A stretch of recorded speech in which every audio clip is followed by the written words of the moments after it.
மேல வந்து பூஜை எல்லாம் செஞ்சுட்டு ஒரே இடத்துல மறைஞ்சிருக்காரு. மாலை திண்ணன் வழக்கம் போல கையில கறி, வாயில நீர், கொண்டையில பூனை ஏறி வராரு. கண்ணில் பட்ட சிவபெருமான் காட்சி அவரை பதை பதைக்க வைக்குது. கையில உள்ள கறி சிதறியது, வாயில உள்ள நீர் சிந்தியது. என்னன்னு பார்த்தா அப்பன் சிவபெருமான் வலது கண்ல இருந்து ரத்தம் கசியுது. இவருக்கு என்ன செய்யறதுன்னே தெரியல. இங்க ஓடுறாரு, அங்க ஓடுறாரு, யோசனையே வரல. கடைசியா ரத்தத்தை தொடச்சு தொடச்சு பாக்குறாரு. ரத்தமும் நிக்கவே இல்லை. பச்சிலைய எடுத்துட்டு வந்து சாறு பிழிஞ்சு கண்ல விடுறாரு. அப்பவும் ரத்தம் நிக்கல. அவருக்கு என்ன பண்றதுன்னே தெரியல. தலையெல்லாம் சுத்துது.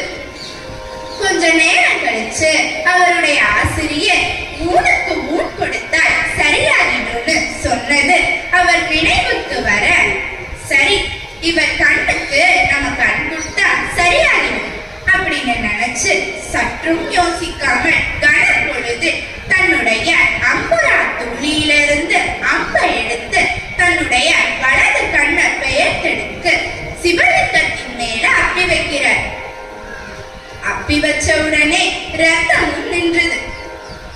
திண்ணன் தன்னுடைய கண்கள்ல இருந்து ரத்தம் வருதுங்கிறத கூட பத்தி யோசிக்காம சிவபெருமான் கண்ல ரத்தம் நின்றுடுச்சு அப்படின்னு ஆனந்த கூத்தாடுறான்.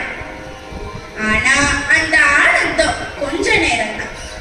அடுத்து இடது கண்ல இருந்து ரத்தம் கொட்டது. ஆனா இம்முறை அவர் கலங்கல. எதனால?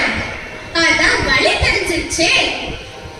ஆனா நம்மோட இன்னொரு கண்ணையும் எடுத்துட்டா சுவாமிக்கு கண் அப்பி வைக்க இடம் தெரியாமலே போயிருமே அப்படின்னு நினைச்சு தான் செருப்பு கால அடையாளமா சுவாமி கண் மேல வைக்கிறார். வச்சுட்டு தன்னோட இடது கண்ணை எடுக்கிறதுக்கு முற்படுறார். அப்போ கண்ணப்பா நில் அப்படின்னு ஒரு கை அவரை தடுக்குது. அது யாருடைய கை? வளையல் அணிந்த கை, அம்மையின் கை. ஏன்? அப்பனின் இடப்பாகம் இருப்பவள் அம்மை அல்லவா? இடது பக்கம் இருப்பது அம்மையின் கண்.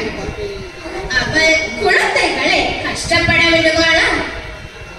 அப்பன் வர தாமதமாக கூடாது என்று எண்ணி உடனே வந்து தடுத்து நிறுத்தி அப்பனும் அம்மையும் காட்சி தந்து அப்பனுக்கே கண் கொடுத்ததனால் இன்று முதல் நீ கண்ணப்பன் என்ற திருநாமத்துடன் இம்மலையிலேயே எனக்கு காவலாயிருப்பாய்.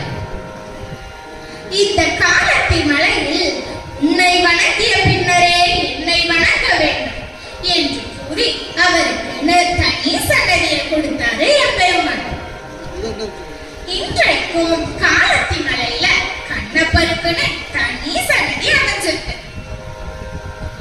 இதைவிட வேறு சான்று வேண்டுமா அடியார்களின் பெருமைக்கு?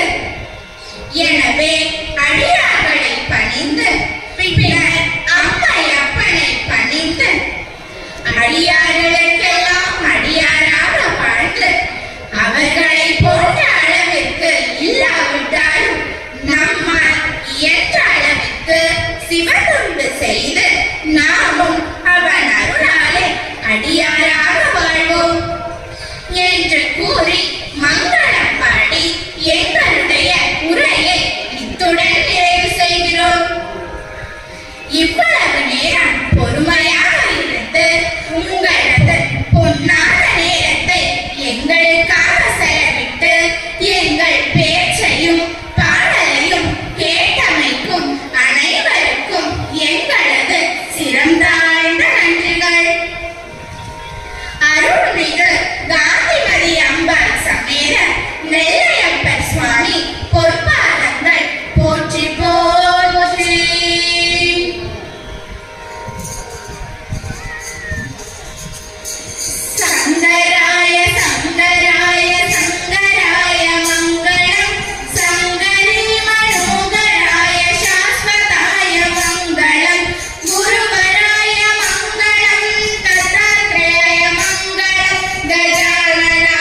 இதுவரை